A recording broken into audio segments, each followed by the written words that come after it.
यानंतर आपल्याला पोस्टमन मॅनेजमेंटमध्ये जायचं, पुन्हा पोस्टमन अँड डिलिव्हरी मॅनेजमेंटमध्ये. या ठिकाणी आपण आपला डॅशबोर्ड पाहू शकतो. या ठिकाणी डिलिव्हरी ऑपरेशन्समध्ये आपण जायचं. आता आपल्याला पोस्टमनला हे द्यायचे आहेत, त्यामुळे पोस्टमनला आपण टिक करणार. इनव्हॉइसमध्ये आहोत आपण. बॅच सिलेक्ट करायची. त्यानंतर पोस्टमनची बीट आपण 7 नंबरच्या पोस्टमनला या ठिकाणी देणार आहोत.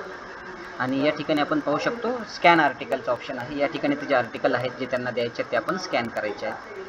जसे आपण ते आर्टिकल स्कॅन करू, या ठिकाणी आपण पाहू शकतो ते खाली आर्टिकल जे आहे ते ॲड होते आहे. या ठिकाणी फिजिकल स्कॅन आपण या ठिकाणी आर्टिकल करतो आहोत.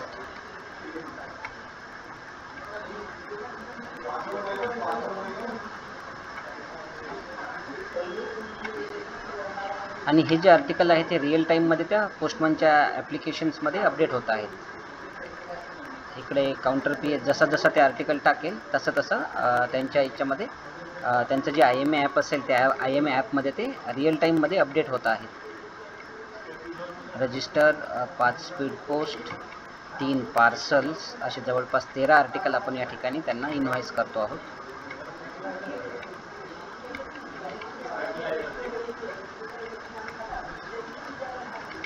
पार्सल्स आपण या ठिकाणी टाकतो. अशा पद्धतीने आपण या ठिकाणी पाहू शकतो हे 13 आर्टिकल या ठिकाणी इनव्हॉइस झालेले आपण आपल्याला दिसतील. या मित्रांनो, यामध्ये लक्ष ठेवण्याची एक छोटीशी गोष्ट अशी आहे की आता या ठिकाणी हे जे बुकिंग ऑफिस आणि हे रिसिव्हर नेम जे आहे हे आलेलं नाही आहे, कारण की हा डेटा जो आहे हा लिगसीमधनं आपण घेतलेला आहे. त्यामुळे हे जे डिटेल्स आहेत या ठिकाणी मिसिंग आहेत. जेव्हा प्रॅक्टिकल एन्व्हायरमेंटमध्ये किंवा जेव्हा IT 2.0 फुल फ्लेजमध्ये सुरू होईल तेव्हा सगळ्या बॅग ज्या आहेत त्या व्हर्च्युअली रिसिव्ह होणार आहेत ते प्रत्येक ऑफिसला. तर त्यामुळे ह्या ज्या डिटेल्स आहेत ह्या या ठिकाणी ऑटोमॅटिक येतील. तरीसुद्धा काही कारणाने जर का COD किंवा अशा आर्टिकलचा डेटा जर का आलेला नसेल तर या ठिकाणी एक डेटा एंट्रीचा ऑप्शन्स आपण पाहू शकतो. या ठिकाणी जर का आपण क्लिक केलं तर या आर्टिकलची आपण डेटा एंट्रीसुद्धा करू शकतो. जसं झाट अपलोड वगैरे होतं त्या पद्धतीनं आपण याची एक डेटा एंट्री करून बघू. फॉर एक्झाम्पल हे जे आर्टिकल आहे साधारणतः असं बघूयात. सेंडर जो व्यक्ती आहे तर त्याची आपण डिटेल्स या ठिकाणी भरतो.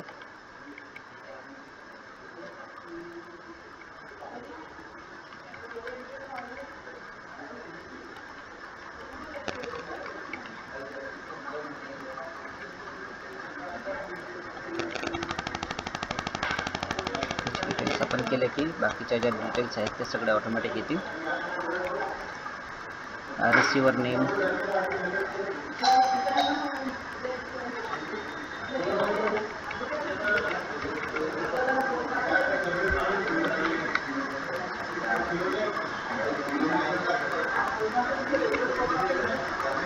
आणि जर का COD वगैरे आर्टिकल असेल हे तर या ठिकाणी आपण CODची अमाऊंट वगैरे सुद्धा टाकू शकतो. आणि रिझन काय इथं आपल्याला तो एररसुद्धा लिहायचा आहे की बा व्हर्च्युअल डेटा नॉट रिसिव्ड. ज्याप्रमाणे आपण झाट अपलोड करत होतो सॅपमध्ये अगदी त्याच पद्धतीचा हा सिनेरिओ या ठिकाणी आपण टेस्ट करतो. हे फक्त आपले मायग्रेशन झाल्यानंतर 1 किंवा 2 दिवस जोपर्यंत आपण व्हर्च्युअल बॅगा रिसिव्ह होणार नाहीत आपल्याला तोपर्यंतच हे फक्त आपल्याला करायचं आहे. आणि CODचा डेटा जर का नसेल आला तर त्यावेळेस आपल्याला ही डेटा एंट्री करता येईल. याला आपण सेव्ह करायचं. सेव्ह म्हटल्यानंतर आपण बघू शकतो सेंडरच्या डिटेल्स ज्या आहेत त्या या ठिकाणी आलेल्या आहेत. बुकिंग ऑफिस आपण टाकलं नव्हतं त्यामुळे बुकिंग ऑफिस या ठिकाणी आलेलं नाही आहे. अदरवाईज रिसिव्हरचं आलेलं नाव आपण या ठिकाणी पाहू शकतो. हे जे सगळे आर्टिकल आहे त्यांना आपण सिलेक्ट करायचं आणि या ठिकाणी आपण पाहू शकतो डिलिव्हरी स्लिप आपण रजिस्टर, स्पीड पोस्ट, पार्सल किंवा ऑल अशा 4ही प्रकारात या ठिकाणी काढू शकतो. आपण सगळे एकखट्ट्याच डिलिव्हरी स्लिप काढणार आहोत म्हणून याला म्हणायचं प्रिंट डिलिव्हरी स्लिप ऑलला सिलेक्ट करून किंवा याला सेव्ह करायचं. अगोदर सेव्ह केल्यानंतर तो आपल्याला त्याचं हे दाखवेल की साधारणतः कसे आर्टिकल आहेत ते. 5 स्पीड पोस्ट आहेत, 5 रजिस्टर, 3 पार्सल, असे टोटल एकूण 13 आर्टिकल आलेले आहेत. याला आपण सेव्ह करायचं आणि आता जी काही डिलिव्हरी स्लिप आहे ती आपण प्रिंट करायची. या ठिकाणी आपण पाहू शकतो जी काही डिलिव्हरी स्लिप आहे, ज्या पद्धतीनं आपली डिलिव्हरी स्लिप आहे सध्याची एक्झिस्टिंग अगदी त्याचप्रमाणे ही डिलिव्हरी स्लिप या ठिकाणी आपल्याला आलेली दिसेल. खाली आपलं एक कन्सॉलिडेशनसुद्धा असेल. टोटल 13 आर्टिकल अमाऊंट असते तर अमाऊंटसुद्धा या ठिकाणी आली असते. अमाऊंट नाही आहे म्हणून त्यांनी फक्त टोटल आर्टिकल दिले. Register article 5, speed post article 5 आणि 3 पार्सल. अशा पद्धतीनं आपण हे जे पार्सल लिस्ट आहे ही त्या पोस्टमनला द्यायची आणि पोस्टमन आता फिजिकल आर्टिकल आणि ही जी डिलिव्हरी स्लिप आहे ही घेऊन ते आता फील्डमध्ये चालले जातील. आपण या ठिकाणी आर्टिकल हे पाहिलेले आहेत. जे काही 13 आर्टिकल आपल्याला रिसीव्ह झालेले आहेत त्या आपल्याला सॉर्ट करायचे. त्याच्यासाठी आपण पुन्हा पोस्टमन डिलिव्हरी मॅनेजमेंटमध्ये जायचं आणि या ठिकाणी आपण पोस्टमन सॉर्टिंग नावाचा एक मेनू या ठिकाणी पाहू शकतो. या पोस्टमन सॉर्टिंगला आपण जायचं. या ठिकाणी सॉर्टिंग आणि सिक्वेन्सिंग असे दोन ऑप्शन्स असतील. सॉर्टिंगमध्ये आपण पाहू शकतो जे काही आर्टिकल आपल्याला रिसीव्ह झालेले आहेत ते 13च्या 13ही आर्टिकल, 5 रजिस्टर, स्पीड पोस्ट आणि 3 पार्सल असे 13च्या 13 रजिस्टर्ड या ठिकाणी आपल्याला रिसीव्ह झालेले दिसतात. या सर्वांना आपण सिलेक्ट करायचं आणि हे आपण अशी कल्पना करूया की हे 7 नंबरचा जो काही पोस्टमन आहे त्याला आपल्याला हे द्यायचे आहेत. तर आपण तसं सिलेक्ट करायचं आणि जेवढे काही आपले आर्टिकल आहेत ते आर्टिकल आपल्याला या ठिकाणी सिलेक्ट करावे लागतील. आपण हे 13च्या 13ही आर्टिकल या पोस्टमनसाठी सेव्ह करतो आहोत. याला सेव्ह म्हणायचं. सेव्ह म्हटल्यानंतर एक पॉपअप मेसेज जनरेटेड होईल. आर्टिकल जे काही आहेत हे आपण सॉर्ट सक्सेसफुली या ठिकाणी केलेले आहेत. पुन्हा आपण पोस्टमन अँड डिलिव्हरी मॅनेजमेंटमध्ये जायचं आणि डिलिव्हरी ऑपरेशन्समध्ये जाऊन आता आपल्याला जो पोस्टमन आहे त्याला आपल्याला हे जे आर्टिकल आहेत हे या ठिकाणी द्यायचे आहेत.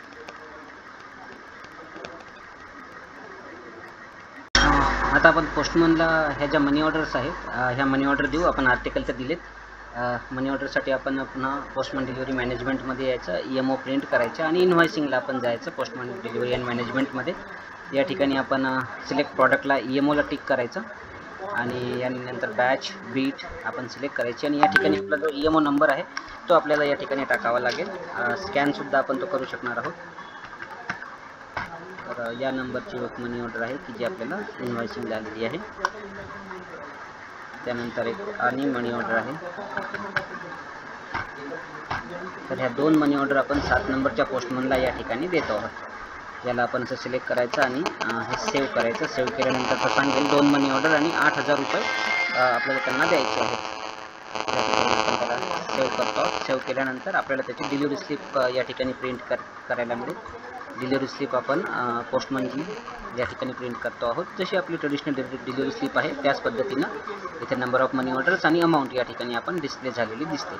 त्यानंतर आपल्याला त्याला आता कॅशसुद्धा द्यावी लागेल. त्यासाठी आपण या ठिकाणी सुपरवायझरला आपल्याला त्यासाठी जावं लागेल. सुपरवायझरने आपण लॉग इन करायचं आणि सुपरवायझरने एकदा हे इकडनं सबमिट केल्यानंतर त्यानंतर आपण पोस्टमनचे जे कोणी सुपरवायझर असतील APM मेल्स त्यांच्याकडे आपण जायचं. त्यांच्या लॉग इनमध्ये गेल्यानंतर त्यांच्यामध्ये postman and delivery management applications याच्यामध्ये डिलिव्हरी ऑपरेशन्सच्या टॅबला आपण जायचं आणि या ठिकाणी आपण पाहू शकतो एक सुपरवायझर ऑपरेशन्स नावाचा एक नवीन टॅब आपल्याला दिसेल. त्यामध्ये आपण जायचं आणि या ठिकाणी सिलेक्ट सुपरवायझर ऑपरेशन्समध्ये गेल्यानंतर postman cash approval for EMO नावाचं जे काही ऑप्शन्स आहे ते आपण सिलेक्ट करायचं आणि या ठिकाणी जे कोणी पोस्टमन असेल त्याची जी काही बीट असेल ती आपण या ठिकाणी सिलेक्ट करायची. याला फेच डेटा केल्यानंतर ज्या काही मनी ऑर्डर त्याला इन्व्हॉइस केलेले आहेत त्या मनी ऑर्डरच्या डिटेल्स या ठिकाणी आलेल्या असतील. याला आपण अप्रूव्ह करायचं. अप्रूव्ह केल्यानंतर एक मेसेज येईल की बीट नंबर 7ला ह्या ज्या मनी ऑर्डर्स आहेत हे अप्रूव्ह झालेले आहेत. अशा पद्धतीनं सुपरवायझरनं ते अप्रूव्हल दिलेलं आहे. आता याला आपल्याला कॅश द्यावी लागेल. त्यासाठी जो कोणी ट्रेझरर असेल तर त्या ट्रेझररच्या ID मध्ये आपल्याला लॉग इन करावं लागेल. जसंही या सुपरवायझरने अप्रूव्हल केलं की ट्रेझररमध्ये ती जी अमाऊंट आहे ती जाऊन पडेल. आपल्याला ट्रेझररने लॉग इन करून त्यांना जी काही कॅश आहे ती या ठिकाणी द्यावी लागेल. आपण ट्रेझररला लॉग इन झालो. ट्रेझररच्या ट्रेझरीमध्ये आपण या ठिकाणी पाहू शकतो कॅश ट्रान्झॅक्शन स्टेटसमध्ये ही जी एंट्री आहे ही फ्लो झालेली आहे. या ठिकाणी आपण पाहू शकतो हे जे 8,000 रुपये हे आलेले आहेत आणि त्या पोस्टमनच्या डिटेल्स या ठिकाणी आहेत. याला प्रोसेस म्हटल्यानंतर हे जे काही 8,000 रुपये आहेत आपण त्याला कसे देतो आहोत त्या डिनॉमिनेशनमध्ये त्याला ते अमाऊंट जी आहे ती द्यायची आहे. ह्या 80 नोटा त्यांनी सुद्धा दिल्यात आणि याला सबमिट करायचं आहे. सबमिट केल्यानंतर कन्फर्मचा मेसेज येईल आणि 8,000 रुपये आपण या पोस्टमनला दिले असा त्याचा अर्थ होईल. अशा पद्धतीनं आपण पोस्टमनला जी काही कॅश आहे ती कॅश देऊ शकतो. आता ही कॅश दिल्यानंतर पोस्टमनला ही कॅश आणि मनी ऑर्डर त्याच्या मोबाईलमध्ये म्हणजे IMA मध्ये एक्नॉलेज कराव्या लागतील. आता काउंटर PAsनी जे काही आर्टिकल आहे ते पोस्टमनला दिले. पोस्टमनने फिजिकल आर्टिकल चेक करून घेतले. त्याचप्रमाणे आता त्याला IMA सारखं किंवा PMA मध्ये ज्या पद्धतीनं काम आपण करत होतो ते आर्टिकल एक्नॉलेज वगैरे करणं ते सगळं काम आपल्याला आता IMA मध्ये आपल्याला करावं लागणार आहे. तर त्यासाठी आपले जे काही 7 नंबरचे पोस्टमन आहेत त्यांच्या मोबाईलमध्ये IMA त्यांचं जे ॲप आहे ते त्यांचा युजर ID आहे आणि आपण लॉग इन या ठिकाणी करूया. लॉग इन केल्यानंतर त्यांचा युजर ID पासवर्ड टाकून त्यांची जी काही विंडो आहे ती त्या ठिकाणी ओपन होईल. ओपन झाल्यानंतर आपण या ठिकाणी पाहू शकतो त्यांचा हा डॅशबोर्ड आहे. जे काही पहिली जी स्क्रीन आहे लॉग इन केल्यानंतर साधारणतः अशा पद्धतीची त्यांना ती स्क्रीन दिसेल. या ठिकाणी आपण पाहू शकतो बऱ्याच प्रकारचे ऑप्शन्स त्यांना दिसतील. एक्नॉलेज आहे, आर्टिकल डिलिव्हरी आहे, article bulk delivery, EMO bulk delivery, EMO payment, letter box clearing, unregister article delivery, unregister count, unpaid, pickup management आणि ड्रॉप ऑफ मॅनेजमेंट. या व्यतिरिक्त आपण खालीसुद्धा पाहू शकतो की 4 वेगवेगळ्या प्रकारचे टॅब्स त्यांना या ठिकाणी दिसत आहेत. आपण पहिल्या जनरल टॅबमध्ये होतो. त्याचप्रमाणे जर का बाजूच्या ज्या काही 3 रेषा आहेत त्याला जर का आपण क्लिक केलं तर त्या ठिकाणी त्यांची जी काही प्रोफाईल आहे त्या पोस्टमनची ती या ठिकाणी दिसते. या ठिकाणी आपण पाहू शकतो पोस्टमनचं नाव आहे, डेसिग्नेशन आहे, त्यांचा युजर ID आहे आणि त्यांचं ऑफिस, ज्या ऑफिसमध्ये ते काम करतात ते आहे. या व्यतिरिक्त काही ऑप्शन्स त्यांनी दिलेले आहेत. Acknowledge, article delivery, bulk delivery, EMO payment, unregistered article, letter box clearing, जे तिकडे कार्ड्स आहेत त्याच अनुषंगाने इकडे त्यांनी हे कार्ड्स या ठिकाणी दिलेले आहेत. यानंतर आपण खालचे त्यांचे जर का टॅब या ठिकाणी पाहिलेत तर आपल्या लक्षात येईल. या ठिकाणी आपण पाहू शकतो की जे आपण त्यांना 13 आर्टिकल दिले होते, एक्नॉलेजच्या टॅबला आपण क्लिक केल्यानंतर एक्नॉलेजचे जे काही कार्ड आहे ते सिलेक्ट केल्यानंतर आपल्याला या ठिकाणी जे काही इन्व्हॉइस केलेले आहेत मेल PSनी ते सगळे आर्टिकल आपल्याला या ठिकाणी दिसतात. आपण पाहू शकतो त्यांना 5 रजिस्टर, 3 पार्सल आणि 5 स्पीड पोस्ट या ठिकाणी त्यांना इन्व्हॉइस करण्यात आलेले आहेत. आता त्यांना ते रिसीव्ह करायचे आहेत. फिजिकली त्यांनी ते चेक करून घेतलेले आहेत. सिस्टममध्ये त्यांना रजिस्टर्ड करायचे आहेत. त्यामुळे ते रजिस्टरला क्लिक करतील. जसे ते रजिस्टरला क्लिक करतील त्या 5चे जे काही डिटेल्स आहेत, 5 कोणते रजिस्टर्ड आहेत तर हे रजिस्टर्ड आहेत की जे त्यांना आलेले आहेत. ते त्यांना खाली एक्नॉलेजला क्लिक करतील. Article has been acknowledge successfully असा मेसेज येईल. पुन्हा ते एक्नॉलेजमेंटला जातील आणि आता जे काही पार्सल्स आहेत त्या पार्सल्सच्या टॅबला ते क्लिक करतील.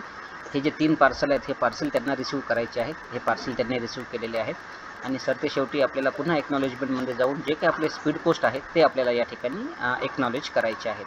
अशा पद्धतीने आपण रजिस्टर, पार्सल आणि स्पीड पोस्ट हे असे टोटल 13 आर्टिकल या ठिकाणी आपण रिसीव्ह केलेले आपल्याला दिसतील. स्पीडला आपण क्लिक केल्यानंतर जे काही स्पीडचे आर्टिकल्स आहेत ते आपल्या समोर येतील आणि आपण त्याला खाली एक्नॉलेजला क्लिक करायचं, मेसेज येईल एक्नॉलेजचा. त्यानंतर आपल्याला हे जे आर्टिकल आहेत हे आपल्याला डिलिव्हरीला जायचं आहे. आपण खालीसुद्धा पाहू शकतो जे काही 4 ऑप्शन्स आहेत. बाजूचं ऑप्शन जे आहे ते आपल्याला पासवर्ड जर का चेंज करायचं असेल तर दिसेल. त्यानंतर आपलं वॉलेट आहे. पोस्टमनला जर का कॅश असेल तर ते सध्या कॅश दिलेले नाही आहे म्हणून 0 कॅश त्या ठिकाणी दिसते. हे आपले पासवर्ड चेंज करायसाठी जर का असेल तर. आणि सगळ्यात शेवटचं आहे मिसलेनियसचं टॅब. यामध्ये आपण स्टॅटिस्टिक्स पाहू शकतो, EMO reports, track and trace, letter box clearing, pincode search असे सगळे आपण पाहू शकतो. या ठिकाणी आपण आर्टिकल रिपोर्टचा जो काही काउंट आहे तो पाहूया. तर या ठिकाणी तो दाखवते टोटल आर्टिकल इन्व्हॉइस 13. आज रिसीव्ह किती झाले 13, डिलिवर्ड काही नाही, अनडिलिवर्ड काही नाही आणि रिमार्क पेंडिंग जे आहेत ते 13च्या 13 ही आर्टिकलचे रिमार्क अजून पेंडिंग आहेत कारण की डिलिव्हरीचं वर्क अजून सुरू झालेलंच नाही आहे. पुन्हा आता आपण जनरलमध्ये या ठिकाणी येऊ. जनरलमध्ये येण्यासाठी आपण या टॅबला क्लिक करू शकतो किंवा वरती जे काही हे आपलं ॲरो आहे, हा लेफ्ट ॲरो, याला क्लिक केल्यानंतर आपण पुन्हा जे काही आपलं जनरलचा टॅब आहे किंवा मेन जो टॅब आहे, होमचा टॅब ज्याला आपण म्हणू शकतो, त्या ठिकाणी आपण जाऊया. त्यानंतर आपण आर्टिकल डिलिव्हरीसाठी आता आपल्याला जायचं आहे. एक्नॉलेज आपण हे आर्टिकल केलेत. आता आपल्याला आर्टिकलची डिलिव्हरी या ठिकाणी करायची आहे. आर्टिकल डिलिव्हरीला गेल्यानंतर या ठिकाणी जे काही आर्टिकल आहेत आता आपण पाहू शकतो. पहिले आर्टिकल आपण सिलेक्ट केलं, या ठिकाणी त्यांचं नाव आलेलं आहे. आपण हे एडिट केलेलं असेल, आपल्याला आठवत असेल, आपण याची डेटा एंट्री केलेली आहे. हे आर्टिकल आपण डिलिव्हर्ड करतो आहोत. डिलिव्हर्ड करताना रिमार्क टाकला डिलिव्हर्ड कोणाला करतो त्या व्यक्तीचं नाव. त्यानंतर डिलिव्हर करताना आपण त्याचं सपोर्टिंग डॉक्युमेंट काय पाहिलं कारण की स्पीड पोस्ट आहे, आपण दुसऱ्यालासुद्धा डिलिव्हर्ड करू शकतो. तर ज्या कोणत्या व्यक्तीला आपण डिलिव्हर्ड करतो त्या व्यक्तीचं नाव आणि त्यांचं आधार कार्ड किंवा त्यांचं जे काही डॉक्युमेंट असेल, पॅन कार्ड वगैरे, ते आपण घ्यायचं आणि त्यांची डिजिटल सही वगैरे आपल्याला त्या ठिकाणी घ्यावी लागेल. आपल्या मोबाईलमध्येच ही सही ऑप्टेन होईल. स्टायलस आपण त्यासाठी वापरू शकता किंवा बोटानेसुद्धा तो सही करू शकतो आणि त्याला सबमिट करायचं आहे. सबमिट केल्यानंतर आर्टिकल डिलिव्हर्ड सक्सेसफुली आणि ज्या लोकेशनला ते डिलिव्हर्ड झालं आहे त्याचा लॉंगिट्यूड, लॅटिट्यूड त्या ठिकाणी अपडेट आपल्याला करावा लागेल आणि ते आर्टिकल डिलिव्हर्ड सक्सेसफुल असा मेसेज आपल्याला त्या ठिकाणी दिसेल. पुढचं आर्टिकल आहे ते सुद्धा आपण डिलिव्हर्ड करूया. हे जे आर्टिकल आहे हे डिलिव्हर्ड कोणाला, ॲक्च्युली आपल्याला 13 आर्टिकल डिलिव्हर्ड करायचे आहेत, तर त्या पद्धतीने आपण पुढचं जे आर्टिकल आहे ते डिलिव्हर्ड करू शकतो. असे जर काही इश्यू आले तर त्या लक्षात येईल आपल्याला की आपला जो काही कीपॅड आहे तो आपल्याला, आपण चुकीचा कीपॅड सिलेक्ट केलेला आहे. आता मराठीचा होता त्याच्यामुळे प्रॉब्लेम येत होता. आता आपण तो कीपॅड बदलला आणि आपण ते आर्टिकल डिलिव्हरी या ठिकाणी करतो. पुन्हा आपण सपोर्टिंग डॉक्युमेंट आधार आणि आधारचा जो काही नंबर आहे तो आपण टाकायचा आहे. 12 अंकी आधार आहे. आपण 1234 असा नंबर सध्या डमीसाठी टाकतो. त्यानंतर त्यांचे डिजिटल सिग्नेचर आपल्याला करायचे. असे आपले जेवढे काही आर्टिकल डिलिव्हर्ड होतील ते आपण आर्टिकल डिलिव्हर्ड करायचे. आर्टिकल डिलिव्हर्ड होईल, त्यांचं जे काही लॉंगिट्यूड, लॅटिट्यूड आहे ते त्या ठिकाणी अपडेट झालेलं आपल्याला दिसेल. जसं जसं आपण आर्टिकल डिलिव्हर्ड करू तसं जे काही लिस्ट आहे या लिस्टमधनं ते आर्टिकल जे डिलिवर्ड होतील ते निघून जातील. पोस्टमनची जी काही लिस्ट असेल ती हळूहळू रिड्यूस होत राहील. जे आर्टिकल डिलिवर्ड होतील ते त्यांच्या इन्व्हॉइसिंगच्या लिस्टमधनं किंवा एक्नॉलेजमेंटच्या लिस्टमधनं हळूहळू वाईपआउट होऊन जात राहतील. पूर्णच्या पूर्ण डिलिव्हरीचं वर्क झाल्यानंतर पोस्टमनकडे फक्त तेवढेच आर्टिकल राहतील जे त्यांनी रिटर्न केलेले आहेत. ही गोष्ट या ठिकाणी लक्षात ठेवण्याजोगती आहे. आपण जसंही आर्टिकल डिलिवर्ड करू किंवा जसंही त्याचा डिलिव्हरीचा जो काही रिमार्क आहे तो अपडेट केला की ते आर्टिकल आपल्या याच्यामधनं निघून जाईल. आता एखादा आर्टिकल आपण अनडिलिवर्डसुद्धा करून बघू, जेणेकरून जो सिनेरिओ आहे तो आपल्या लक्षात येईल. स्पीड पोस्ट आपण या ठिकाणी डिलिवर्ड करतो आहोत. यानंतरचं जे आर्टिकल आहे ते आपण अनडिलिवर्ड करू, जेणेकरून आपल्याला ते सगळेच्या सगळे सिनेरिओ चेक करता येतील. पोस्टमन जेव्हा आर्टिकल डिलिवर्ड करतो त्यावेळेस कोणत्या स्क्रीन येतात आणि एखादा आर्टिकल जर का अनडिलिवर्ड होत असेल तर त्यावेळेस कोणत्या स्क्रीन येतात ते आता आपण पाहणार आहोत. पुढचं आर्टिकल जे आहे ते आपण अनडिलिवर्ड या ठिकाणी करतो आहोत.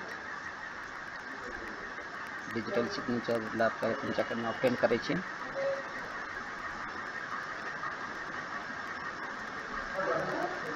त्याला सबमिट केल्यानंतर त्याच्या ज्या काही डिटेल्स आहेत ते अपडेट आपल्यासमोर होतील. आता पुढचे जे स्पीड पोस्ट आर्टिकल आहे हे आपण अनडिलिवर्ड करतो आहोत. नॉट डिलिवर्ड म्हटलं तर त्याला कोणता रिमार्क, कशामुळे ते नॉट डिलिवर्ड आहे त्याचा जो काही योग्य रिमार्क आहे तो आपल्याला त्या ठिकाणी टाकावा लागेल. आपण या ठिकाणी जो रिमार्क टाकतो आहोत तो रिमार्क आपण या ठिकाणी सिलेक्ट करायचा. रिमार्क सिलेक्ट केल्यानंतर आपण ते ॲड्रेस ॲब्सेंट असा रिमार्क घेतला आहे तर त्या ठिकाणी आपल्याला तो त्या घराचा किंवा तो तिथे नाही आहे या अनुषंगानं आपल्याला त्या लोकेशनचा आपण एक फोटोसुद्धा या ठिकाणी ऑप्टेन केलेला आहे. त्या घराचा खरोखर घर लॉक आहे की नाही या अनुषंगानं आपण तिथे गेलो होतो याची आपण हे क्रॉस चेकिंग या निमित्तानं करतो आहोत. आर्टिकल नॉट डिलिवर्ड आणि तो त्याचा जो काही रिमार्क आहे तो आपण त्या ठिकाणी सिलेक्ट केला आहे ॲड्रेस ॲब्सेंट म्हणून आणि तो आपण खाली सबमिट करणार आहोत. Keep in deposit and attempt of delivery of next working day. Address absent जसंही आपण तो आर्टिकलचा रिमार्क टाकू तर त्याची जी काही कन्सर्न ॲक्शन आहे ती काय आहे ती त्या ठिकाणी रिफ्लेक्ट होईल. आता हा ॲड्रेस ॲब्सेंट आहे याचा अर्थ ते उद्या उद्या डिलिव्हरीसाठी येईल, आज ते डिपॉझिटमध्ये राहील. आता आपण पुढचे जे रजिस्टर्ड आहेत ते रजिस्टर्ड आपण या ठिकाणी डिलिव्हर करतो आहोत.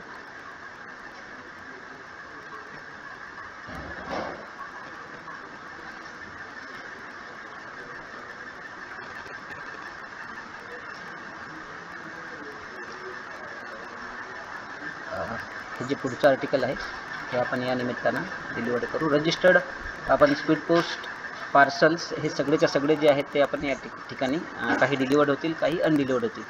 लक्षात ठेवण्याची गोष्ट एवढीच आहे की जे आर्टिकल डिलिवर्ड होत आहेत तर त्याचा जो काही रिमार्क आहे तो रिअल टाईममध्ये सर्व्हरवरती सुद्धा अपडेट होते. आता पोस्टमन तर फील्डमध्ये आहे, पण जर का पॅरलली जे कोणी APM मेल्स असतील किंवा APM PA असतील, आपल्या मेल PA असतील तर त्यांनी जर का चेक केलं तर त्यांच्या डॅशबोर्डमध्ये हा जो डेटा आहे जे पोस्टमन इथे आर्टिकल डिलिवर्ड करत आहेत तो तिकडे रिअल टाईममध्ये अपडेट होताना आपण या ठिकाणी पाहू शकतो.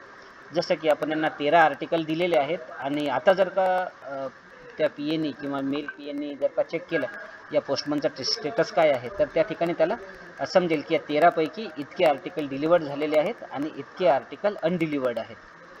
जे आर्टिकल अजून डिलिवर्ड झालेले नाही आहेत ते शुअरली समजा अनडिलिवर्डमध्ये असतील. जे आर्टिकल डिलिवर्ड झाले असतील ते टोटल आर्टिकलमधनं निघून गेलेले असतील. तर अशा पद्धतीनं हा जो डेटा आहे हा रिअल टाईममध्ये एक्सचेंज होतो आहे. पोस्टमन सध्या फील्डमध्ये आहे, त्याचं जे काही काम आहे ते तो त्या ठिकाणी करतो आहे, लोकांना भेटतो आहे, त्याचे आर्टिकल डिलिवर्ड करतो आहे आणि जसंही तो आर्टिकल डिलिवर्ड करतो आहे त्याचा रिमार्क जसाही अपडेट तो करतो आहे आर्टिकल डिलिवर्ड म्हणून तर हा जो स्टेटस आहे रिअल टाईममध्ये तिकडे अपडेट होतो आहे आणि अपडेट झालेला जो काही डेटा आहे तो मेल PAच्या किंवा APM मेलच्या डेटाशी तो क्रॉस चेक जर का आपण केला आणि आपण जर का तिथे चेक केलं तर आपण या ठिकाणी पाहू शकू की सध्या त्या पोस्टमनकडे किती आर्टिकल आहेत. हे आपल्याला फील्डमध्ये असलेल्या पोस्टमनची पोझिशन काय आहे हे आपल्याला या ठिकाणी ऑफिसमध्ये सुद्धा कळते. थोडक्यात काय तर रिअल टाईममध्ये डेटा एक्सचेंज होतो आहे. अशा पद्धतीनं आपण हे रजिस्टर जे आहे त्या आर्टिकलला आपण या ठिकाणी डिलिव्हर करतो आहोत. रजिस्टरमध्ये सुद्धा आपण एक आर्टिकल जे आहे ते अनडिलिवर्ड करून बघू, जेणेकरून आपल्याला तो जो काही सिनॅरिओ आहे तो ॲक्च्युअल पद्धतीनं चेक करता येईल. आपण यातले 4 आर्टिकल डिलिव्हर्ड केले आणि एक रजिस्टर्ड जे आहे आता आपण अनडिलिव्हर्ड करणार आहोत.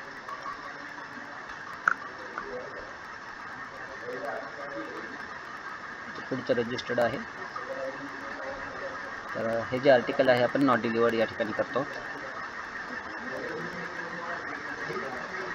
त्यासाठी जो योग्य रिमार्क आहे तो आपण या ठिकाणी टाकतो आहोत की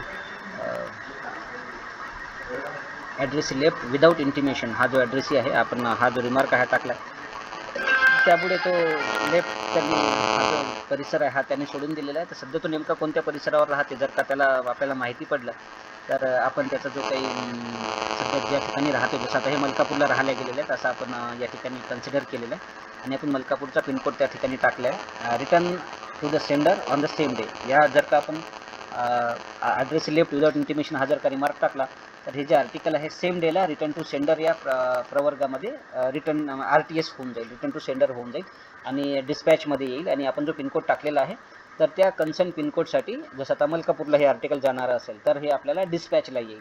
तर जर का असं आर्टिकल असेल की जे रिडायरेक्टेड होत असेल किंवा रिटर्न टू सेंडर होत असेल, तर रिटर्न टू सेंडर होत असेल तर ज्या पत्त्यावरनं आले त्या पत्त्याला जाईल.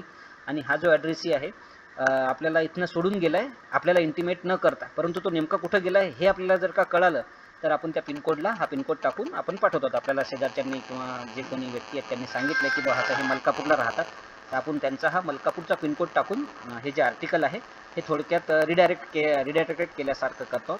या केसमध्ये आपण ते जे आपलं आर्टिकल आहे त्या आर्टिकलवरती योग्य तो रिमार्क द्यायचा आणि त्यांचा जो काही फ्रेश पत्ता असेल लेफ्ट विदाउट इंटिमेशनचा आपण त्याला रिमार्क मारायचा आणि जो काही फ्रेश पत्ता असेल जसं आता हे मलकापूरला आर्टिकल जात आहेत तर त्याचा आपण एक फोटो अपलोड करायचा त्या आर्टिकलचा आणि ते सबमिट करायचं. अशा पद्धतीने हे जे आर्टिकल आहे हे आपण अनडिलिव्हर्ड केलेलं आहे. यानंतर आपल्याला अजूनही 3 पार्सल जे आहेत ते 3 पार्सल आपले अजून बुक करायचे राहिलेले डिलिव्हर्ड करायचे राहिलेले आहेत. 10 आर्टिकल आतापर्यंत आपण प्रोसेस केलेले आहेत. तर त्यामध्ये जवळपास 8 आर्टिकल आपले डिलिव्हर्ड झालेत आणि 2 आर्टिकल आपले अनडिलिव्हर्ड आहेत. आता आपण पार्सल जे आहेत ते पार्सल डिलिव्हर्ड करतो. पार्सलमध्ये सुद्धा आपण काही आर्टिकल डिलिव्हर्ड करूयात आणि काही आर्टिकल आपण अनडिलिव्हर्ड करूयात जेणेकरून आपल्याला जे काही सिनेरिओज आहेत की साधारणतः कोणता रिमार्क घेतल्याने ती समोर काय ॲक्शन आपल्याला अपेक्षित आहे किंवा सिस्टम त्याला काय ॲक्शन फ्लो करते ते आपल्याला या निमित्तानं पाहता येईल. आता आपण हे पहिलं पार्सल जे आहे हे डिलिव्हर्ड करतो आहोत.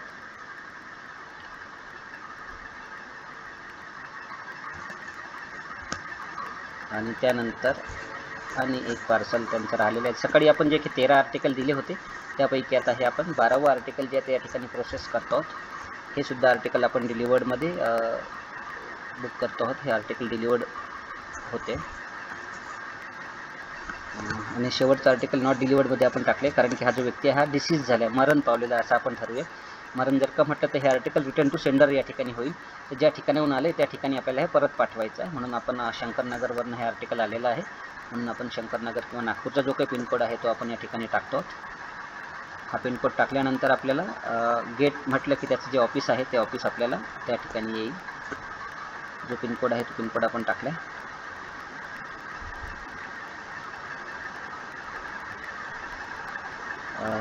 जो आहे तो जसं आपण टाकलं शंकरनगरचं ऑफिस या ठिकाणी आलेलं आहे आणि आपण हा डिसीज म्हणून हे टाकलेला आहे. त्याचा जो काही फोटो आहे तो फोटोसुद्धा आपल्याला हे करायचा. आता व्यक्तीचा डिसीज झालेला आहे तर त्या आर्टिकलवरती जो काही आपण रिमार्क दिलेला तो रिमार्क आपण या ठिकाणी अपडेट करू शकतो. डिसीज रिटर्न टू सेंडर 18/7 आणि त्या पोस्टमनची सही अशा पद्धतीने साधारणतः तो रिमार्क मारेल आणि हे जे आर्टिकल आहे परत करेल.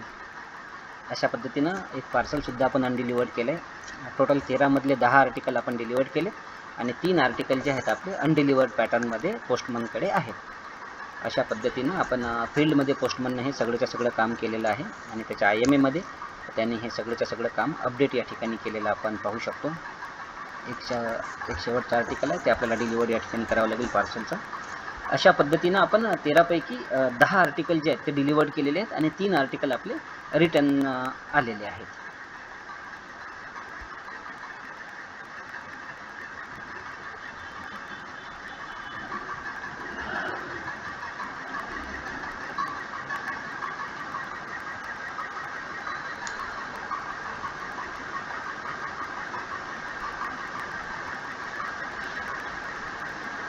हे सगळेचं सगळं जे काही स्टॅटिस्टिक्स आहे संध्याकाळी ज्याप्रमाणे ॲबस्ट्रॅक्ट असतो त्याप्रमाणे पोस्टमन आपल्या IMA सुद्धा आपला ॲबस्ट्रॅक्ट या ठिकाणी पाहू शकतो. या ठिकाणी आपण पाहू शकतो सकाळी त्याला 13 आर्टिकल इन्व्हॉइस केले होते, त्याच्यापैकी 13च्या 13 सुद्धा आजच त्याला इन्व्हॉइस करण्यात आले होते. त्याच्यामध्ये त्यानं 10 जे आहेत ते आर्टिकल डिलिव्हर्ड केलेले आहेत आणि 3 जे आहेत ते त्यांच्याकडे अनडिलिव्हर्ड पॅटर्नमध्ये सध्या पडून आहेत. हा त्या पोस्टमनचा आजचा स्टेटस झाला इन रिस्पेक्ट ऑफ आर्टिकल. अशा पद्धतीनं पोस्टमन जे आहे IMA मध्ये आपलं काम करू शकतो. या ठिकाणी आपण ज्या काही मनी ऑर्डर आहेत त्या आता आपण रिटर्न घेणार आहोत. पुन्हा बाहेर आपण पोस्टमन अँड डिलिव्हरी मॅनेजमेंट ॲपमध्ये जायचं त्या सबकार्ड्समध्ये. त्याच्यामध्ये डिलिव्हरी ऑपरेशन्स नावाचा सबकार्ड आपण सिलेक्ट करायचं आणि टेक रिटर्न्स नावाचा एक मेन्यू आपण घ्यायचा आहे. या ठिकाणी जो पोस्टमन आहे तो पोस्टमन आपण सिलेक्ट केला, त्याची बीट आणि फेच केल्यानंतर तो दाखवतोय एक आर्टिकल पेंडिंग फॉर कन्फर्मेशन आहे. याला क्लिक केल्यानंतर जी मनी ऑर्डर आपण पेंडिंग केलेली आहे ती या ठिकाणी फ्लो होईल आणि याचा जो काही रिमार्क आहे तो या ठिकाणी आपण कन्फर्म रिमार्क म्हणून या ठिकाणी करू शकतो. जसंही आपण हे कन्फर्म करू तेव्हा आपल्याला एक मेसेज पॉपअप होईल की कन्फर्मेशन या EMOचं या ठिकाणी झालेलं आहे. आता हे जे पैसे आहेत ते ट्रेझररला परत घ्यावे लागतील. त्यासाठी आपण ट्रेझररमध्ये आपण आता जाणार.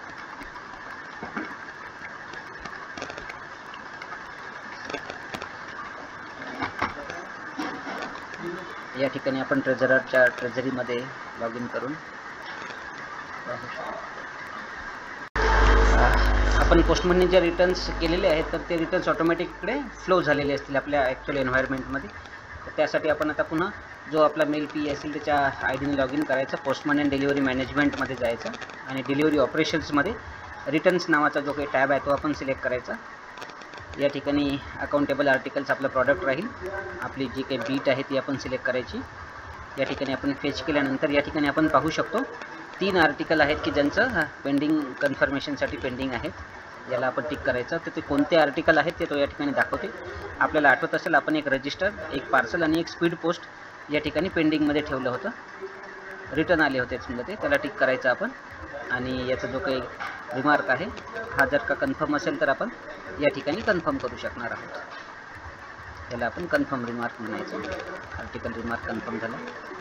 हा जो आहे याला सुद्धा आपण कन्फर्म करणार आहोत आणि एक हे आर्टिकल जसं जसं आपण कन्फर्म करू या ठिकाणी आपण पाहू शकतो हे जे पेंडिंग कन्फर्मेशन आहेत ह्या ऑटोमॅटिकली रिमूव्ह होतात. आता एकच आर्टिकल कन्फर्मेशनसाठी राहिलेलं आहे ते आपण या ठिकाणी कन्फर्म करणार आहोत. अशा पद्धतीने आपले रिटर्न संपलेले आहेत. त्याचप्रमाणे आपल्याला मनी ऑर्डरचं सुद्धा रिटर्न्स घेणं आहे म्हणून EMOला टिक करायचं आणि या ठिकाणी तोच पोस्टमनला फेच करायचा. फेच केल्यानंतर आपल्याला ज्या काही 2 मनी ऑर्डर आपल्याला दिल्या होत्या इथे या ठिकाणी एक मेसेज अपडेट झालेला आहे popup, remark fetch from PMA for EMOज. PMAमधनं जो काही डेटा आहे पोस्टमन मॅनेजमेंट ॲप्लिकेशनचा डेटा या ठिकाणी फ्लो झालेला आहे. या ठिकाणी जे काही आर्टिकल डिलिव्हर्ड झालं असेल त्या संदर्भात ते आर्टिकल अपडेट होऊन जाईल आणि जे काही पेंडिंग आहे जे अनडिलिव्हर्ड आहे ते या ठिकाणी येईल त्याच्या कन्फर्मेशनसाठी. या ठिकाणी आपण जसे क्लिक करू तर त्या ठिकाणी या ठिकाणी असेल, याला आपण क्लिक केल्यानंतर ज्या मनी ऑर्डर आपल्यासाठी पेंडिंगला आहेत ते आपल्याला या ठिकाणी आलेले आपल्याला दिसतील.